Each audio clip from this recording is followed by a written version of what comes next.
오늘 아침에 돈벨리 파크웨이를 타고 오는데 보니까 옆에 나무 숲이 유난히 더 울창한 것 같더라고요. 그래 참 기분이 좋았어요, 그죠? 푸른 숲을 보면 너무 이렇게 새로운 생명이 돋아나는 듯한 그런 기쁨이 드는 것 같아요. 우리 옆에 분하고 인사합시다. 당신을 보니 푸른 숲을 보는 것 같습니다.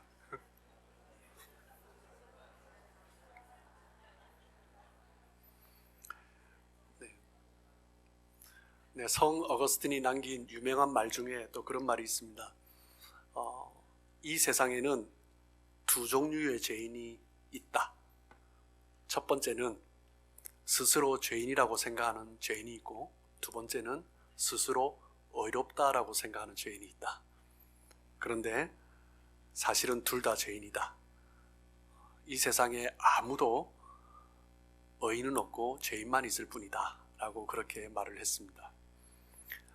오늘 함께 읽은 우리 성경 본문의 말씀에도 의인은 없다라고 말을 하고 모든 사람이 죄인이다라고 말을 합니다. 여러분, 죄인의 특성은 무엇입니까? 여러분의 특성이 뭡니까? 죄인의 특성은 다른 사람보다 내가 더 중요한 거죠. 자기 중심적으로 살아갑니다. 자기 사랑으로 가득 찼기 때문에 자기가 하는 일은 옳은 일인데 다른 사람이 하면 옳지 않다라고 말을 하는 것이 참 많습니다.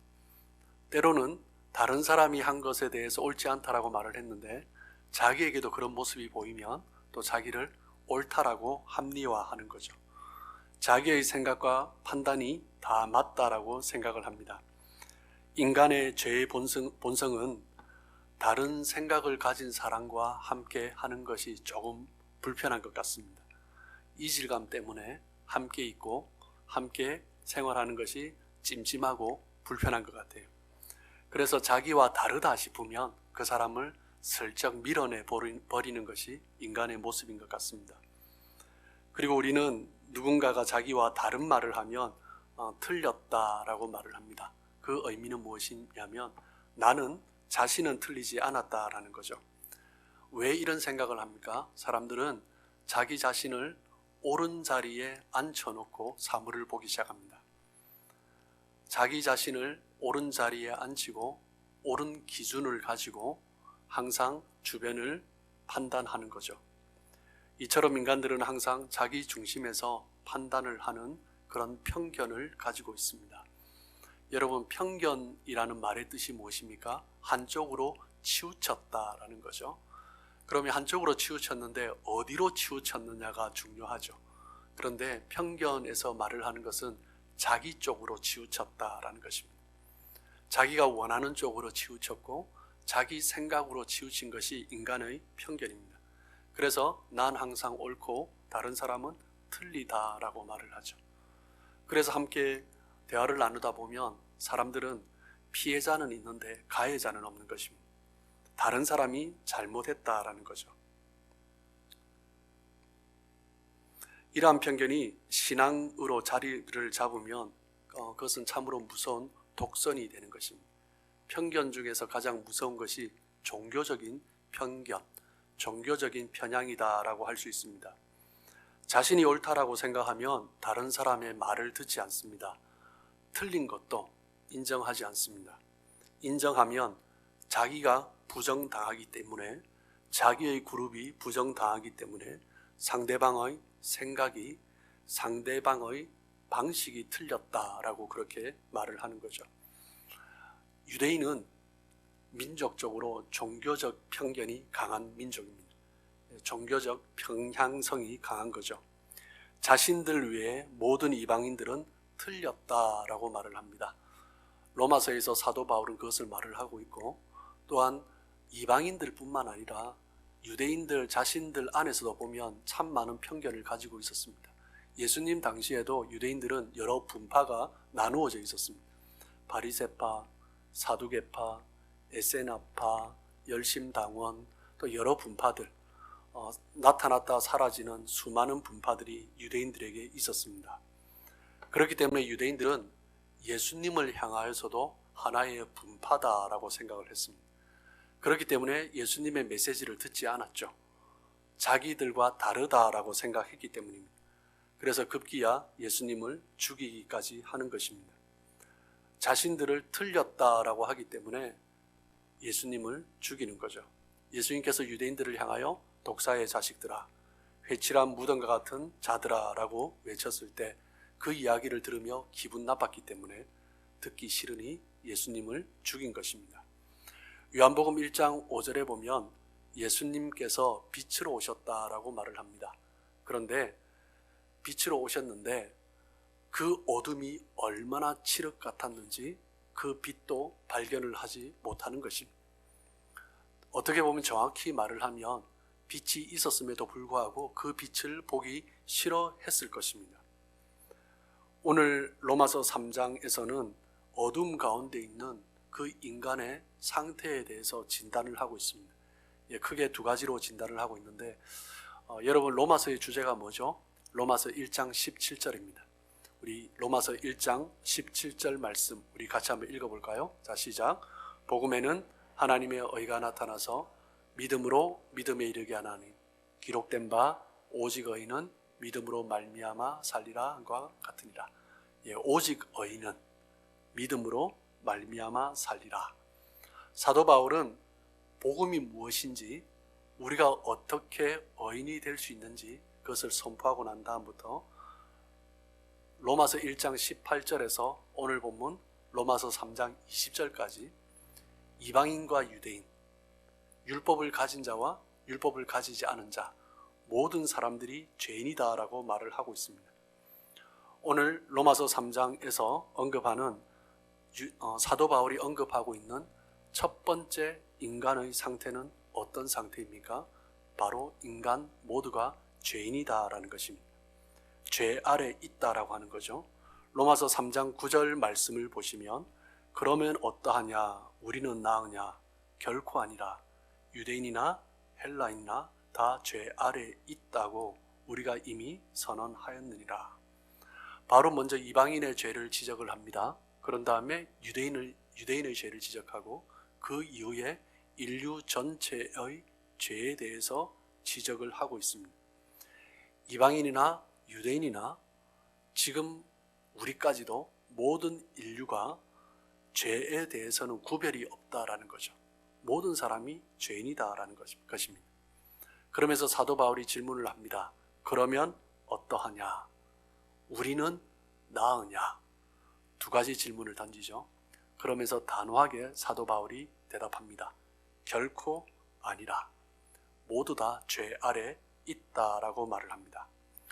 여기에서 모두 다라는 의미는 헬라어로 판타스라는 단어를 쓰는데 이 단어의 의미는 각각 개인을 강조하는 것입니다.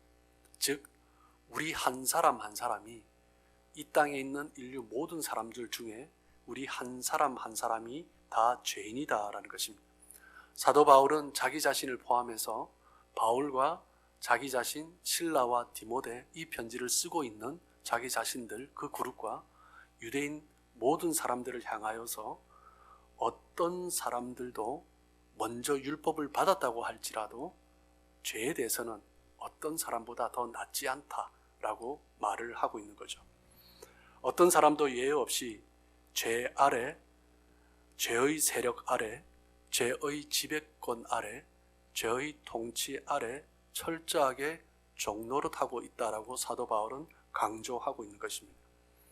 우리 인간은 다 죄 아래 있다라고 선언합니다.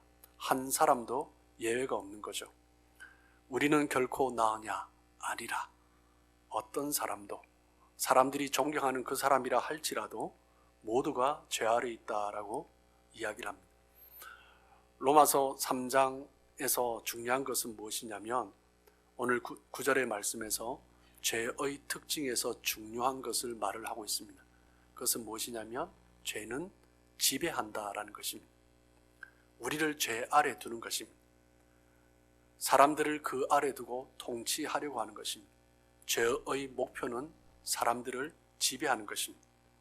죄는 사람 위에서 사람을 누르고 사람 위에서 사람을 파괴하고 사람 위에서 사람을 지배하는 강력한 힘으로 작용을 하고 있습니다. 사도 바울은 모든 인생이 예외가 없이 다 이 죄의 지배 아래 있다라고 말을 하고 있습니다. 그리고 그것을 밝히기 위하여서 구약 성경을 인용해서 말을 하고 있습니다. 로마서 3장 10절에서 18절까지의 말씀을 보면 시편과 전도서, 이사야의 말씀을 가지고 인용을 하면서 우리 인간의 죄의 본성에 대해서 말을 하고 있습니다. 크게 세 가지로 요약될 수 있습니다. 첫 번째는 무엇이냐면 모든 인간은 죄인이다 라는 거죠. 죄의 보편성에 대해서 말을 하고 있습니다. 로마서 3장 10절입니다. 기록된 바 의인은 없나니 하나도 없으며, 없고 없으며 없나니, 이 부분을 7번을 반복해서 강조를 하고 있습니다. 인간의 철저한 죄성에 대해서 사도 바울은 강조를 하고 있는 거죠. 여기에서 말을 하는 의인이 없다, 모든 사람이 죄인이다 라는 의미는 죄의 결과를 말을 하는 것이 아니라 죄를 지을 수밖에 없는 우리의 본성에 대해서 말을 하는 것입니다. 우리가 죄를 지어서 죄인이 아니라 죄의 본성을 가진 자들이기 때문에, 죄인이기 때문에 죄를 짓는다라고 말을 하는 거죠. 이것이 원죄입니다. 사도 바울은 이 원죄, 이 인간의 상태에 대해서 매우 심각하게 말을 하고 있습니다. 그런데 그 당시에 사람들은 이 원죄에 대해서 심각하지 생각하지 않은 것입니다. 지금 이 시대를 봐도 그렇지 않나 생각을 합니다. 우리가 모두가 다 죄인이다 라고 말을 하는데, 우리는 얼마나 이 원죄에 대해서 심각하게 실험을 하고 있는가. 많은 사람들이 지금 우리의 삶 가운데 내가 행한 드러난 죄에 대해서만 생각을 하고 있는데, 그런데 사도 바울은 이 원죄에 대해서 심각하게 고려를 하고 있는 것입니다.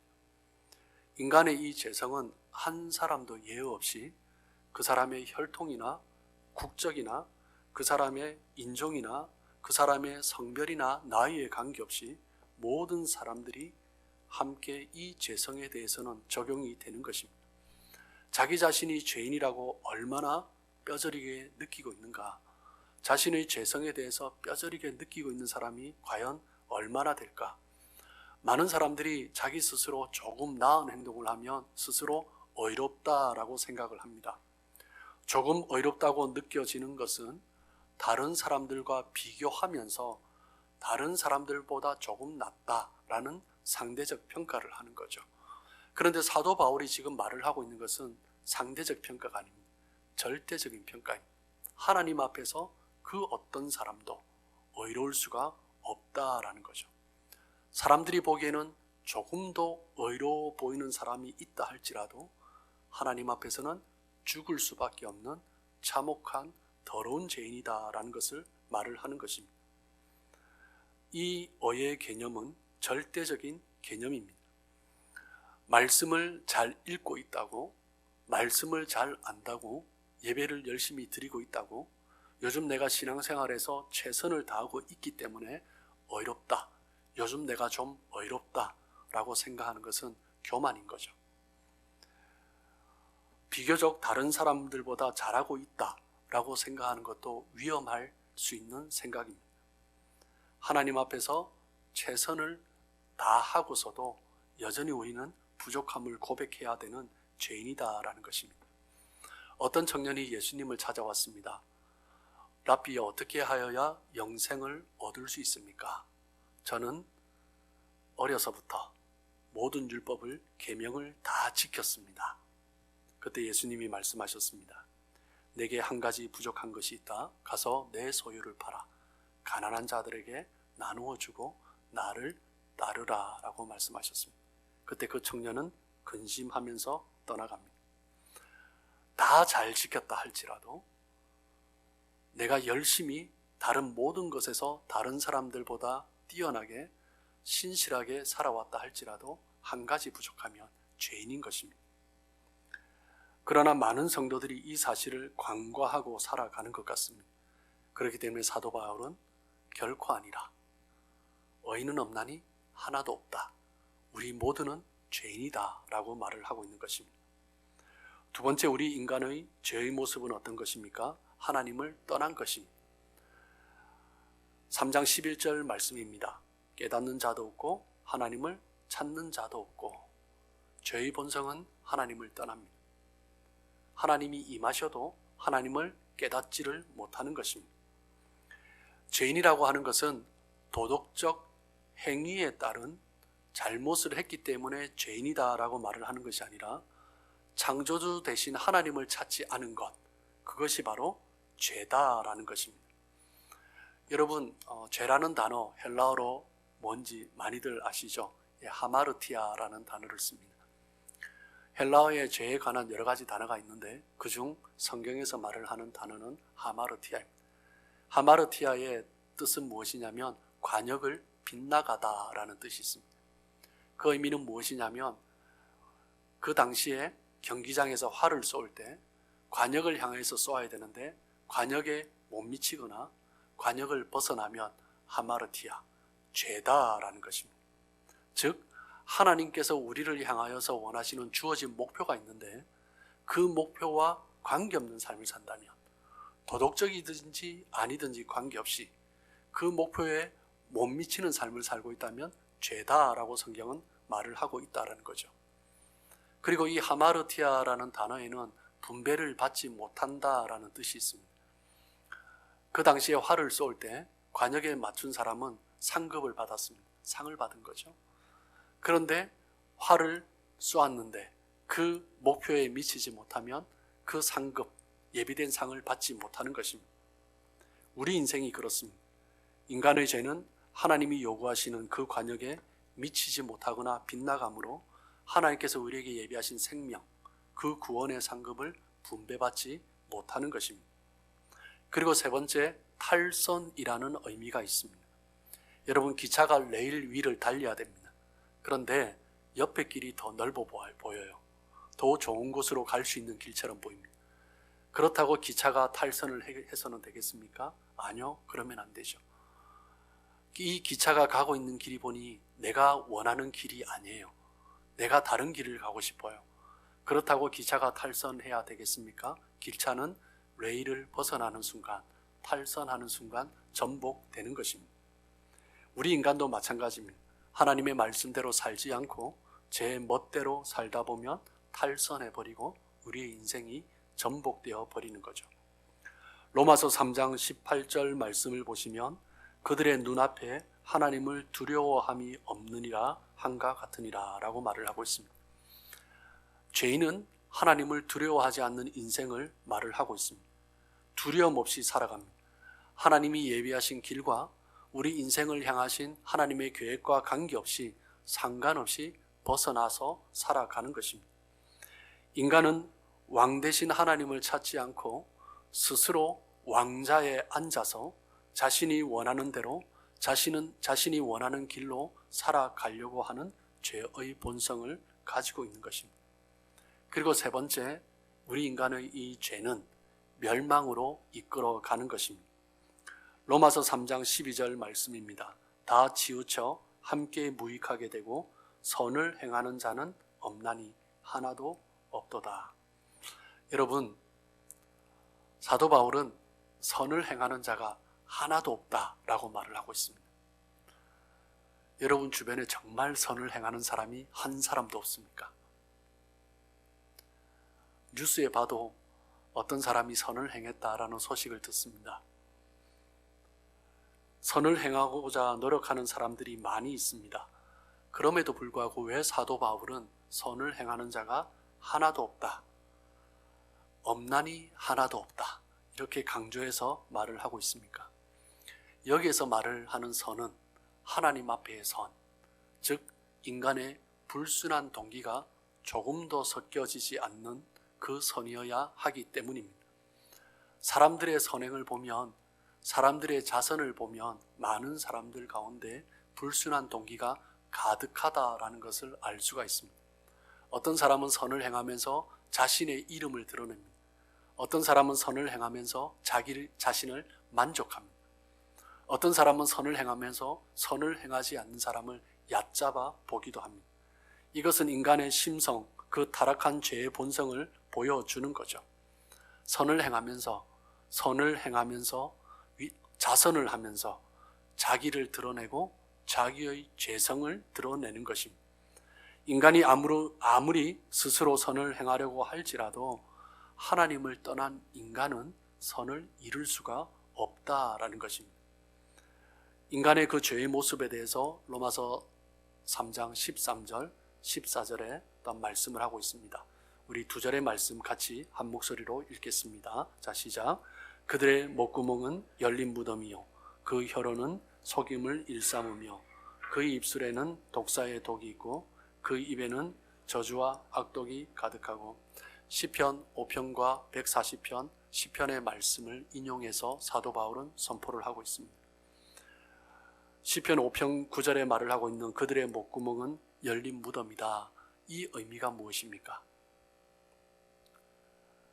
목구멍이 열린 무덤이다 라는 의미는 그 목구멍에서 나오는 것이 죽음이다 라는 것입니다.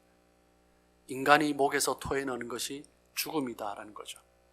인간이 말하고 인간이 행하는 그 모든 것이 죽음을 향하는 것이다 라는 것입니다. 스스로 선을 내어놓는다고 선을 내어놓아도 그것이 죽음이다. 많은 것들이 악한 것들이고 죽은 것들이다 라는 것입니다. 혀에서 나오는 모든 속임과 악독, 저주가 결국 죽음으로 향하고 있다라는 것입니다. 그리고 15절, 16절, 17절 말씀 우리 같이 한번 읽습니다. 시작. 그 발은 피 흘리는데 빠른지라 파멸과 고생이 그 길에 있어 평강의 길을 알지 못하였고. 발은 행동을 의미합니다. 사람들이 기다리질 못합니다. 참지 못합니다. 말로 해도 될 것을 힘을 써야 됩니다. 사람들은 힘을 잘못 사용하고 있는 거죠. 힘이 있다면 좋은 데 사용해야 되는데 자기 욕심을 위하여서 사용하고 다른 사람을 누르는 데 사용하고 있습니다. 그 인생이 가는 길이 무엇입니까? 결국 파멸과 고생이다. 그렇게 자기가 힘을 가졌다고 힘을 쓰므로 말미암아 남는 것은 마음의 평강을 잃는 것입니다. 사도 바울은 세 가지 죄성들에 대해서 말을 하고 있습니다. 이 죄는 모든 인간들에게 적용이 됩니다. 한 사람도 예외가 없습니다. 그리고 두 번째, 이 죄는 하나님을 찾지 않는 것에서 시작되는 것입니다. 그리고 세 번째, 죄의 결국은 멸망입니다. 우리의 모든 죄는 우리로 하여금 죽음으로 향하게 하는 것입니다. 이 세 가지 죄의 특성을 통하여서 우리가 깨닫는 것은 무엇입니까? 인간은 완전히 타락했다라는 것입니다. 전적 타락이라고 하죠. 진보주의 신학자나 보수주의 신학자나 이 부분은 동일하게 인정을 하고 있습니다. 우리 인간은 그 인격으로부터 행위에 이르기까지 우리는 전적으로 타락했습니다. 사도 바울이 우리 인간에 대해서 진단을 하고 있는데 첫째는 죄 아래에 있다라는 거죠. 두 번째는 심판 아래에 있다라고 말을 하고 있습니다. 로마서 3장 19절 말씀입니다. 우리 한 목소리로 읽겠습니다. 시작. 우리가 알거니와 무릇 율법이 말하는 바는 율법 아래에 있는 자들에게 말하는 것이니 이는 모든 입을 막고 온 세상으로 하나님의 심판 아래에 있게 하려 함이라. 율법이 말하는 바는 율법 아래에 있는 자들에게 말하는 것이니. 무엇을 의미합니까? 구약의 말씀이죠. 구약의 율법이죠. 거기에서 지금 말을 하고 있는 것이 무엇입니까? 모든 인간이 죄인이다라는 것입니다. 우리 모두는 죽음을 향해서 가고 있다라는 거죠. 선한 사람이 하나도 없다. 의인은 없다. 하나도 없다라고 말을 하고 있는 거죠. 모든 입을 막고 스스로 의인이라고 주장하는 사람들의 입을 막아야 한다라는 거죠. 자기는 스스로 선한 행위를 하고 있다고 그렇게 생각하며 그렇게 말을 하는 그 입은 교만의 입이기 때문에 닫아야 한다라고 말을 하는 것입니다. 대개 보면 나는 좀 의롭다. 나는 그래도 괜찮게 살고 있다. 나는 선하다라고 생각하는 사람이 말을 하게 됩니다. 목소리가 커지는 거죠. 나는 의인이다라고 자긍심을 갖습니다. 나는 의롭다라고 생각하는 것이 영적인 교만입니다. 스스로 죄인이라고 생각하는 사람들에게서는 절대 문제가 일어날 수가 없죠. 그런데 내가 의인이다라고 자부심을 갖는 사람들로 말미암아 문제가 더 악화되는 것입니다. 생기지도 않아야 될 문제를 만드는 거죠. 자신이 죄인이라고 생각하는 사람, 그 사실을 깨달은 사람은 어떻게 하겠습니까? 말을 할 수가 없죠. 입을 다물 수밖에 없는 것입니다. 입을 다물고 하나님 앞에 엎드리는 것입니다. 자기가 죄인이기에 하나님 앞에 엎드리고 그 사실을 깊이 깨달으며 그렇게 나아갈 때 그 사람이 치유되고 회복되는 것이고 그 사람들을 통하여서 교회가 공동체가 부흥하는 것입니다. 그리고 온 세상으로라고 말을 하고 있습니다. 율법은 온 세상에 적용되는 것입니다. 한 사람도 예의가 없습니다. 우리 모두가 죄인이기 때문에 한 사람도 예의가 없기 때문에 우리는 율법 아래 있기 때문에 우리는 죄라는 것이 드러났기 때문에 우리는 입을 닫고 하나님 앞에 겸손히 엎드려야 합니다. 그렇지 않으면 어떻게 됩니까? 하나님의 심판 아래에서 참혹한 멸망을 당하게 되는 것입니다. 하나님의 심판 아래에 있게 하려 함이라, 이 말은 죄의 지배 아래 있다는 말과 동일한 것입니다. 죄의 지배, 죄의 통치 아래 우리 인간은 살아가고 있습니다. 그리고 동일하게 우리가 기억해야 될 것은 하나님의 심판 아래에서 우리가 살아가고 있다는 거죠. 하나님께서 결국 심판으로 우리를 통치하실 것입니다. 아무리 착해도 아무리 예배를 잘 드려도 누구보다 선한 일을 열심히 하고 누구보다 선교를 열심히 참여한다 할지라도 모든 사람은 다 심판 아래에 있는 사람들이다라는 거죠. 히브리서 9장 27절은 선포합니다. 한 번 죽는 것은 사람에게 정해진 것이요 그 후에는 심판이 있으리니. 모든 사람은 죽고 하나님의 심판대 앞에 서게 되는 것입니다. 인간은 전적으로 타락했기 때문에 완전히 타락했기 때문에 심판은 자동적으로 오는 것입니다. 한 사람도 예외 없이 모든 사람은 각각 하나님의 심판대 앞에 서게 되는 것입니다. 그렇기 때문에 우리는 이 사실을 잊지 않고 살아가야 합니다. 잠언 16장 6절 하반절은 뭐라고 말씀하십니까? 여호와를 경외함으로 말미암아 악에서 떠나게 되느니라. 죄인의 특징은 하나님을 두려워하지 않습니다. 자기가 원하는 대로 살아가죠. 그런데 자기 스스로 죄인이다라고 생각하는 사람은 하나님을 두려워하게 되고 죄에서 멀어지게 되는 것입니다. 하나님을 경외하는 자가 악에서 떠날 수 있습니다. 우리는 마지막 하나님의 심판대 앞에 설 날 그날을 기억하며 심판대 앞에 설 그날을 준비하면서 살아가야 합니다. 그렇지 않으면 우리 인간은 결국 그 심판대 앞에서 죽음의 멸망을 피할 수 없을 것입니다. 로마서 3장 20절 마지막 절은 율법의 목적에 대해서 말을 하고 있습니다. 율법의 목적이 무엇입니까? 우리 20절 말씀 같이 읽겠습니다. 시작. 그러므로 율법의 행위로 그의 앞에 어렵다 하심을 얻을 육체가 없나니 율법으로는 죄를 깨달음이라. 율법의 역할이 무엇입니까? 죄를 깨닫는 것입니다. 사도 바울은 유대인들을 향하여서 너희들은 율법을 가졌다. 그것이 너희들에게 특권이다 라고 말을 했죠. 제가 지난 시간 말씀드린 것처럼 율법은 사람으로 하여금 하나님 앞에 자기 자신이 완전히 타락한 죄인인 것을 깨닫도록 하기 위해서 주어진 것입니다. 율법으로 말미암아 죄인인 것을 깨닫고 율법으로 말미암아 그리스도의 십자가 앞에 나갈 수밖에 없는 존재라는 것을 깨닫는 것입니다. 그 그리스도의 보혈이 아니고서는 구원받을 수 없는 존재라는 것을 깨닫고 그 믿음을 가지고 살아가는 것입니다. 그렇기 때문에 사도 바울이 말을 하는 거죠. 율법의 행위로 그의 앞에 의롭다 하심을 육체가 얻을 육체가 없나니. 유대인들은 율법을 가진 것에 대해서 자부심을 가지고 있었습니다. 율법을 가지고 있는 것만으로 그들은 구원을 얻을 수 있다. 율법을 지키는 것만으로, 율법의 행위, 할례를 행하는 것만으로도 그들은 구원을 얻을 수 있다라고 생각을 했습니다.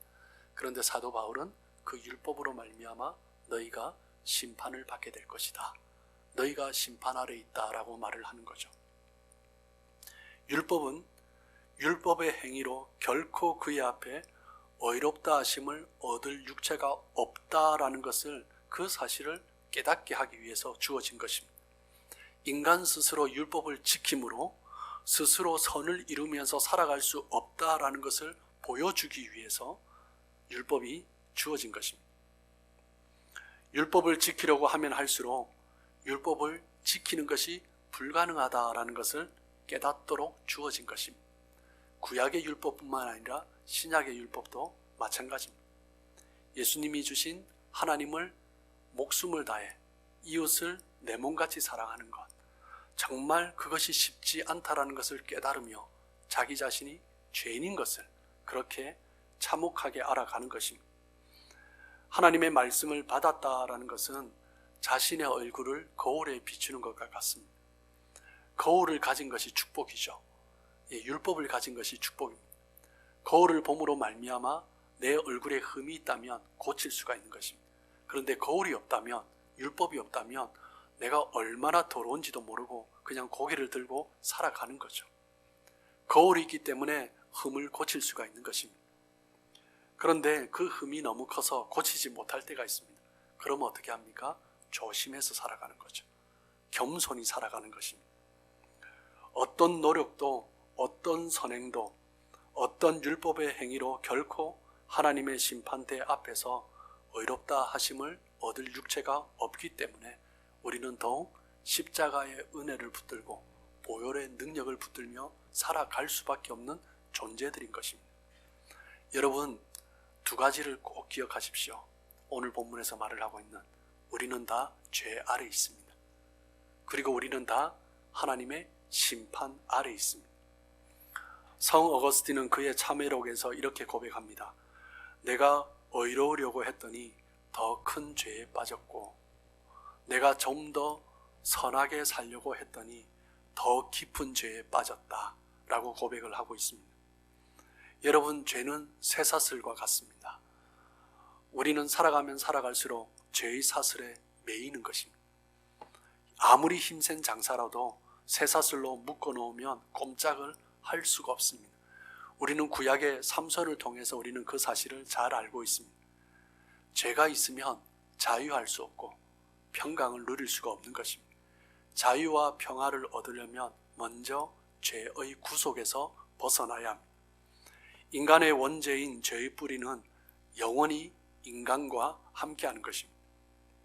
그렇기 때문에 인간은 스스로 마지막 하나님 앞에 설 수 없는 존재들입니다. 우리의 말과 행동이 너무나 치우쳐져 있습니다. 우리의 생각이 너무나 치우쳐져 있습니다. 너무나 자기 중심적으로 치우쳐져 있습니다. 우리의 죄가 얼마나 치우쳐져 있는지 우리는 잘 알고 있습니다. 그 모든 것을 그대로 내버려 두면 우리는 결국 죽음의 심판을 맞이할 수밖에 없는 것입니다. 의인은 없나니 하나도 없으며, 여기서 의인이라는 단어 다카이오스의 뜻은 하나님의 은혜를 입은 자라는 뜻입니다. 즉 인간은 하나님의 은혜를 입을 때 의롭게 될 수 있는 것입니다. 하나님의 은혜를 입는 그 순간만 우리는 의인인 것입니다. 그렇기 때문에 우리는 날마다 하나님의 은혜를 더 입어야 하고, 그 십자가 앞에 나아가며 십자가 없이는 그 하나님의 심판 아래 설 수 없는 자들이라는 것을 깨닫고 날마다 주의 보혈을 의지하며 나아가야 하는 것입니다. 십자가의 대속을 통한 은혜 없이는 이 죄의 굴레에서 벗어날 수 없는 존재라는 것을 참혹하게 깨닫고, 그 십자가 그리스도의 보혈로 말미암아 하나님 앞에서, 그 심판대 앞에서 의롭다 하심을 얻을 수 있다는 것을 생각하며 날마다 십자가를 구하고 나아가시는 저와 여러분들 되시길 주님의 이름으로 축복합니다.